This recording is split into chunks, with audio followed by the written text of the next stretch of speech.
Vos nepamiršom talismano kelionėje. Taip, va. Tai yra... Čia ne jaguaras koks tau, čia yra juodmargė lietuviškoji pieningoji. O kodėl ne žalmargė? Rudas spalva Žemaitys, pats nuo Žemaitis, ten rudos karvės būdavo. Aš esu Žemaitis, ne, gerbiamasis, jūsų zootechnika nesusipažinęs. Rudos karvė, tai yra juodmargės karvės, tai yra Žemaitijoje, žalos ir žalmargės yra Aukštaitijoje. Grįžęs pastudijuokit zoologiją, čia agrikultūrą. Dabar jos visos virto Holšteinais. Galbūt, žinau, čia jau nebe mano reikalas. Galvoju, biškį pabandysiu pasijausti vikingu.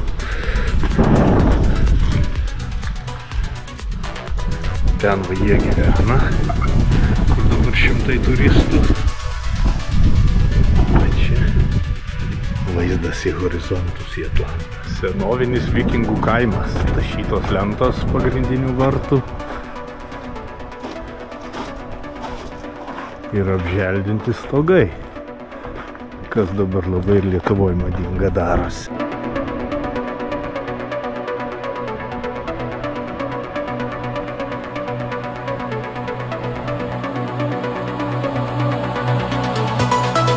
Keliukas vidury namo.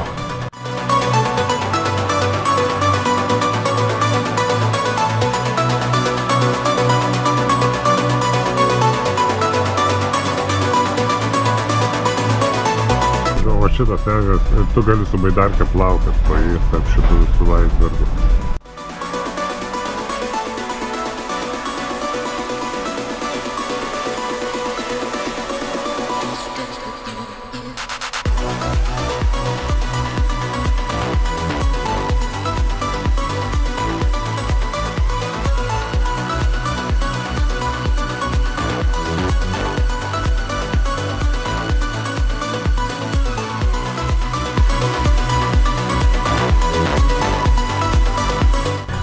Masė žmonių prie tų gražių vietų, ypač kai toks geras oras.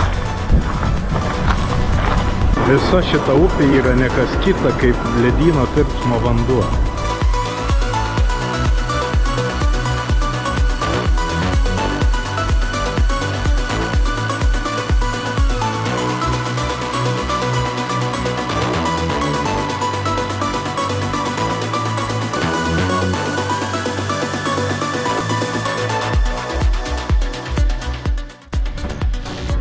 Šventas reikalas užsipildyti kuro.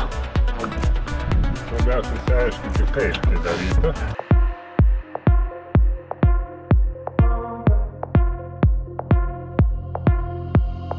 Neveikia šita sistema, jeigu išimtas pistoletas. Nu va, bėga viską.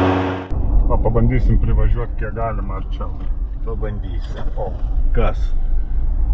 Lenkia tave? Lenkia su švyturėliais, tai... Net, nu...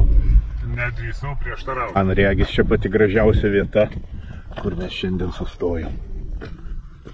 Bandysim dar iki to ledyno ir paėjėti.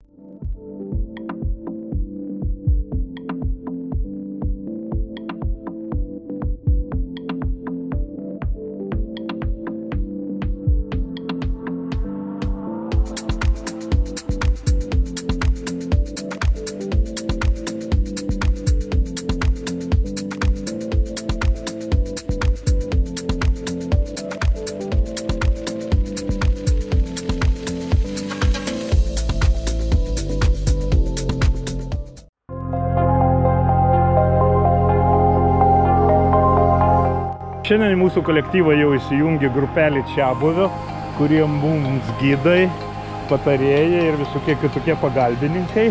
Ir pirmą atrakciją, kurią šiandien matom, tai va toks nedidelis kriokliukas pakeliui iki tikro krioklio, kuris ten kažkur tolumoj dar. Dar lipsim į kalną kokius 2 kilometrus. Tai mūsų mašiniukai liko ten kažkur tolumoj, pakeliui buvo mažesnis kriokliukas. Dabar artėjam prie didesnio, o ten va viršuje bus pats didžiausias. Praktiškai priėjome mes visą grožį. Ir kuo daugiau nutolęs nuo civilizacijos krioklys, tuo mažiau lankytojų. Ruošiuosi tobulinti savo pilotavimo įgūdžius. Nematote, maitote, kad būtų šluota patogiau? Manyčiau, tai su šluota tai čia ne vyrų reikalas, bet geriau aišku tos įgūdžius Lietuvoje tobulint, bet nu ką daryti, yra kaip yra, rizikuoti.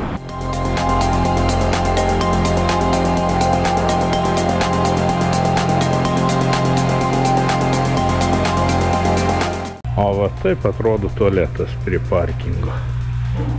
Toks jausmas, kad važiuoju per Žemaitiją, kovo pradžioje ar vasario pabaigoje. Tik mašino nėra, jo. Jo, eismo visiškai. Vienas iš tokių rimtesnių objektų tai hidroelektrinė, kuri maitina už 70 km esančią aliuminio gamyklą.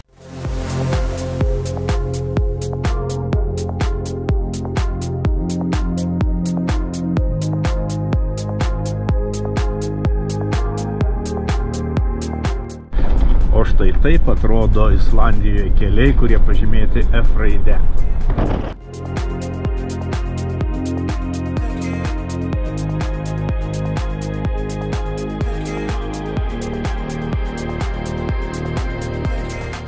Iš bado čia nemirtumėm, va pulkeliai pievagrybių. Tiesiog parduotuviai tokius dalykus pardavinėjau.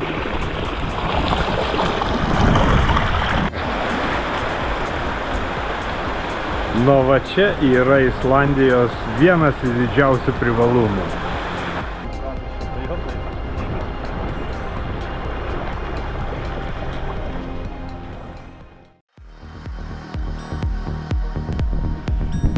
Kavinė, viešbutis. Pažiūrim, kaip čia ta kavinė.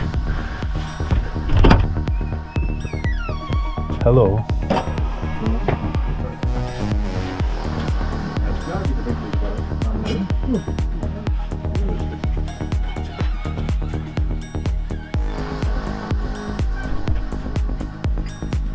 Nu va, kokia čia ta kavinukė.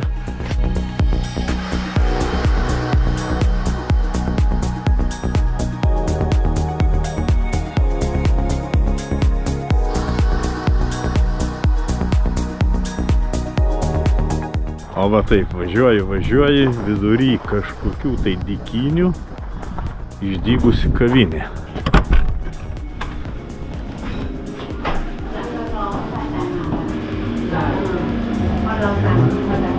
Nu va, kaip čia viskas.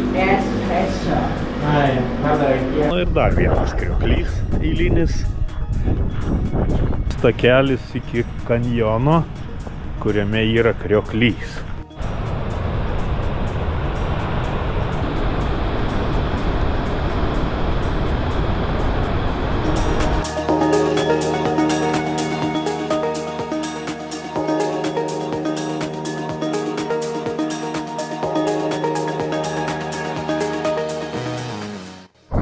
Kaip bebūtų gaila, kartais kelyje pamatom tokius ženklus ir mūsų kelionė baigėsi arba keičia kryptį.